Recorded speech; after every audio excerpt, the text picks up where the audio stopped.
Let's go!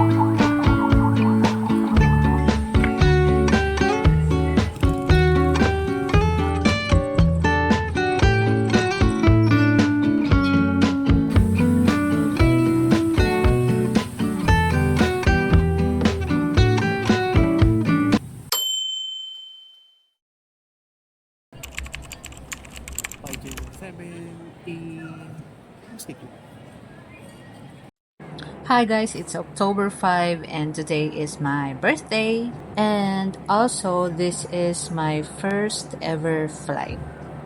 And our destination is Rojas City. I'm actually excited and nervous at the same time.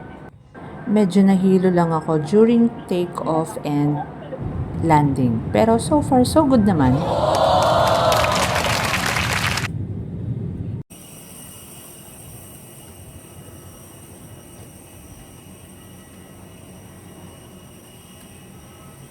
So we arrived at the airport at 1:50 in the afternoon.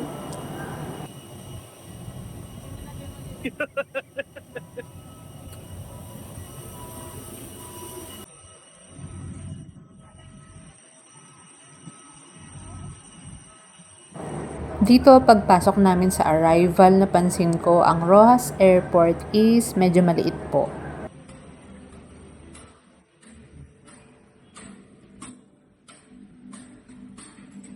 At meron silang paganito, meron silang performer para sa mga dumating. Hindi ako sure kung para talaga to sa arrivals, pero may paganyan sila. Guys, story time lang ako ng very short, no? Kasi share ko lang, yung tricycle dito sa labas ng airport, ang siningil sa husband ko is 300. So, nagulat kami kasi yung second tricycle na nasakyan namin from hotel to Baybay Beach is 60 pesos lang yung siningil sa amin. So, mas malayo kasi yung Baybay Beach kesa dito sa airport kung tutuusin. Siguro next time, sa may kanto na lang kami sasakay ng tricycle. Hindi na dun sa pinakabungad ng gate ng airport. Kasi meron pang road palabas ng airport eh. Lalakarin mo yun papuntang kanto and siguro dun na lang kami sasakay ulit if ever.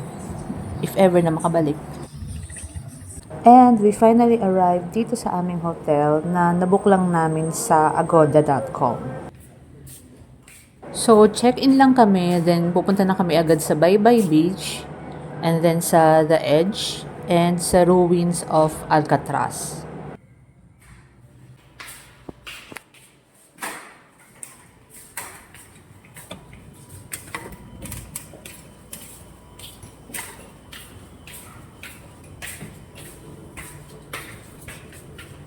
$205.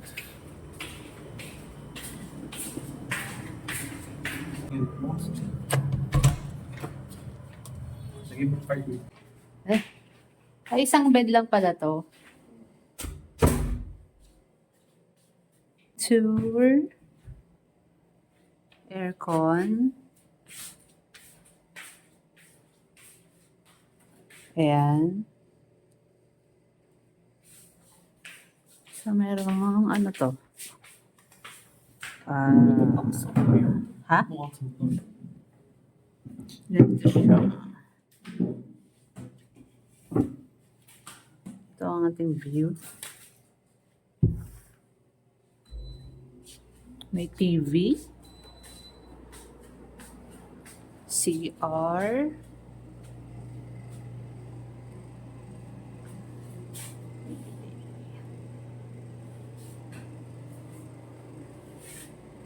May toiletries. Toothbrush. And Shower. Oh my God, walang heater, pero okay lang. Okay naman siya.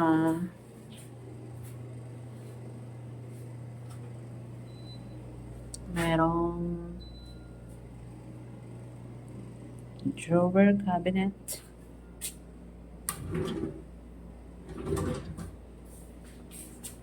Ano to? Ano to? Wala lang to. Sayang ang space.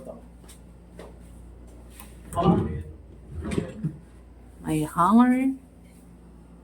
And then yan, nalagyan na ng bagahe. May house rules. Okay ang bed, in fairness.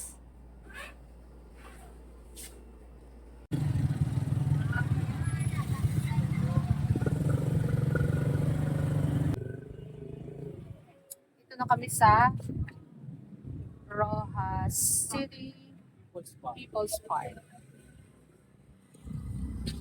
So dito may kasabayan kaming kapwa tourist and nag-ask sila ng magpa-picture.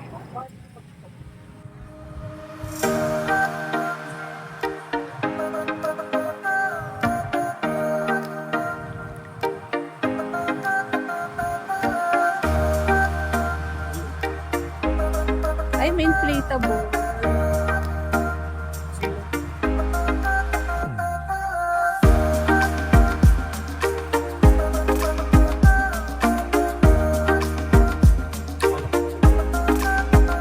Sarap ka naman.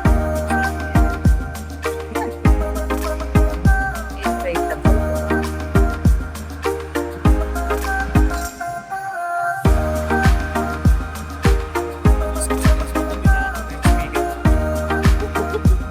Ay, may kaya-kayaking. Wait a minute.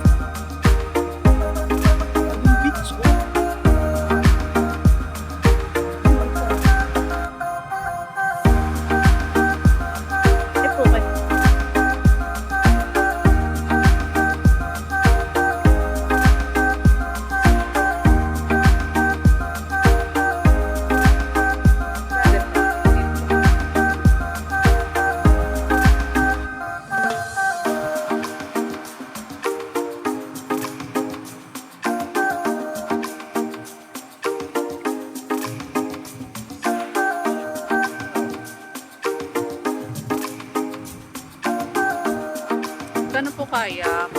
Dito guys, ang buong hilera na to is puro kainan na siya.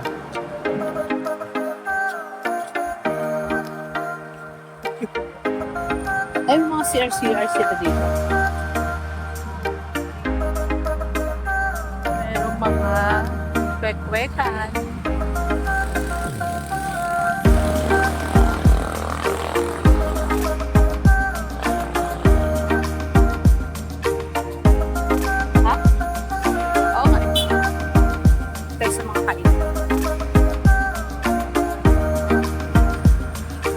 Kainan number 1. Gutom ka na ba? Ha? Hindi, parang coffee ka.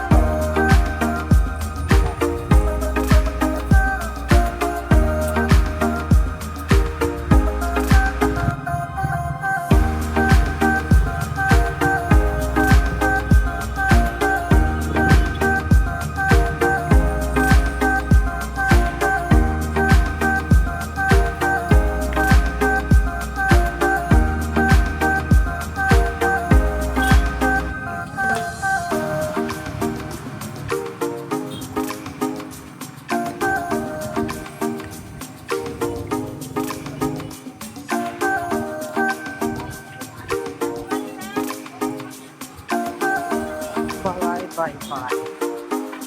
Goodness.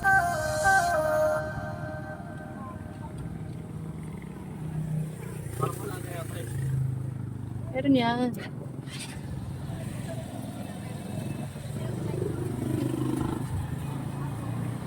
Oh.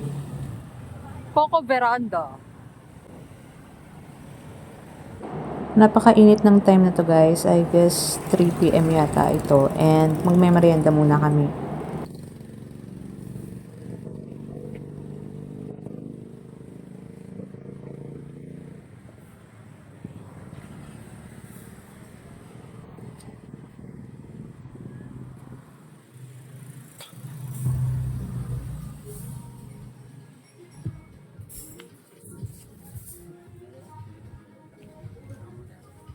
So, ang in-order namin is cheese sticks and iced coffee. Pero dahil nag-crave ang asawa ko ng scallops, ayan, umorder siya.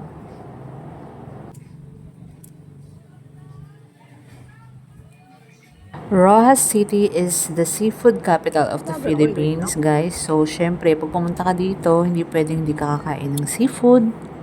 Pero sa mga allergic, ayun lang. So, kahit hindi matchy-matchy yung food namin, seafood tapos iced coffee, talaga naman. Basta masunod lang ang cravings.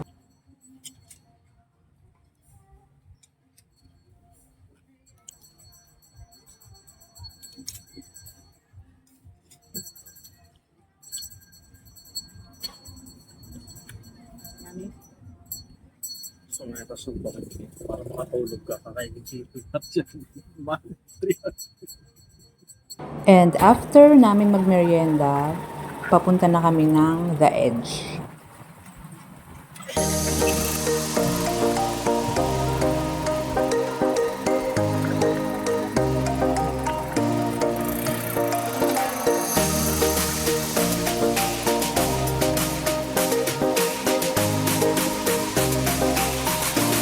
Pagdating mo dito sa port, merong eskinita dito sa kanan.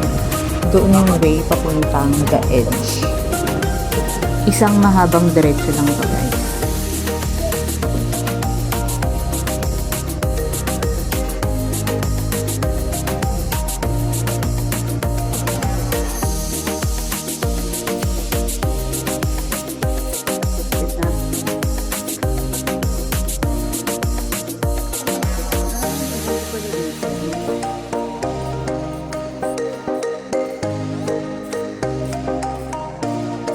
Coast Guard pala dito.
Dapat buhatin mo na lang ako.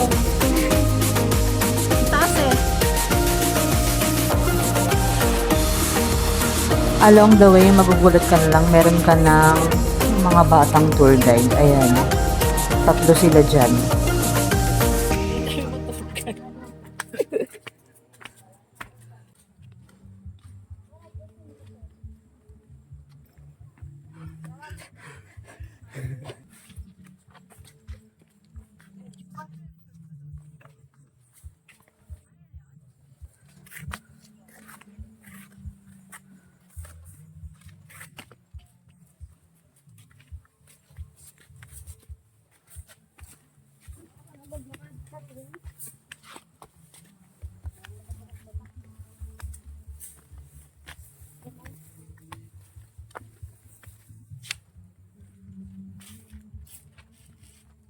Entrance, 20. Dito sa The Edge, merong entrance fee na 20 pesos. Magbabayad kayo dito sa Marites Store.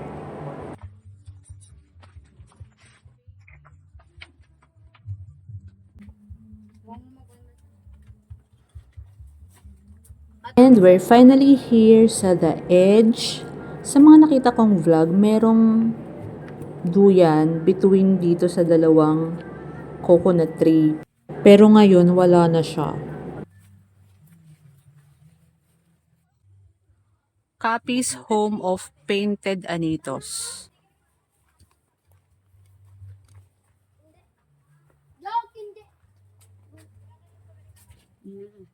Wow, ang ganda pala eh.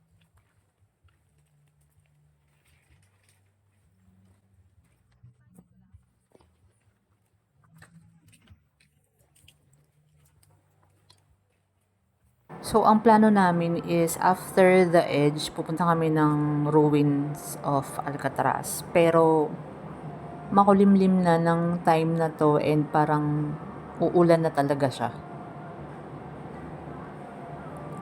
So, dito, bumalik na kami ng People's Park. Wala pang lights yung fountains nila nung time na to kasi mga 5:30 PM pa lang to eh. Pero sa gabi, maganda dito guys.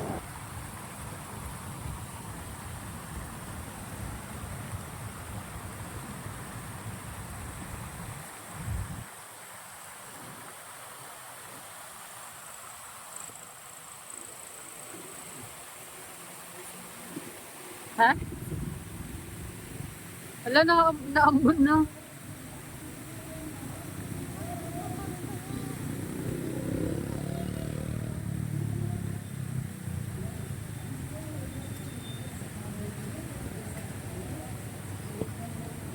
Huwag na ulanin bukas.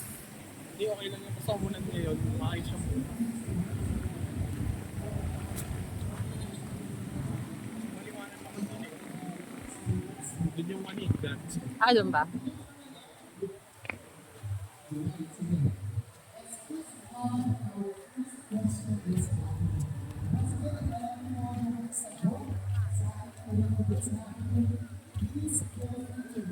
Vlogger pa? Ito pa pa lang.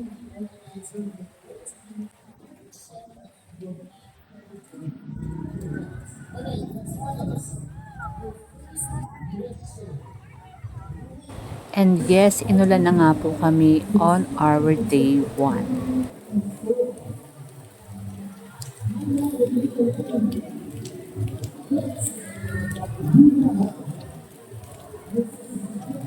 This is around 6 PM na and salamat naman at tumila ang ulan.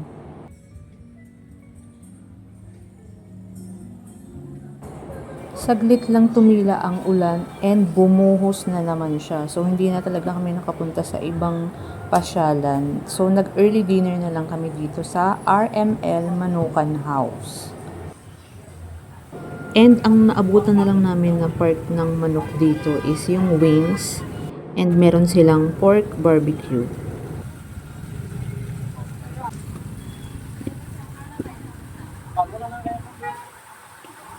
Pakapit sa mga ba?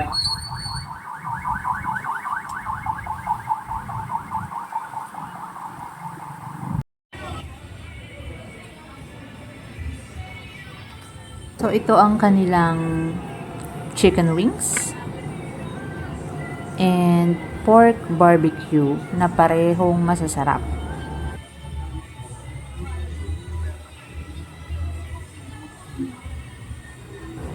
Ayan, happy na naman siya kasi meron siyang only chicken oil. Sarap. Day 2 namin is Gigantes Island Tour. I have a separate video for that. So, abangan nyo yun guys.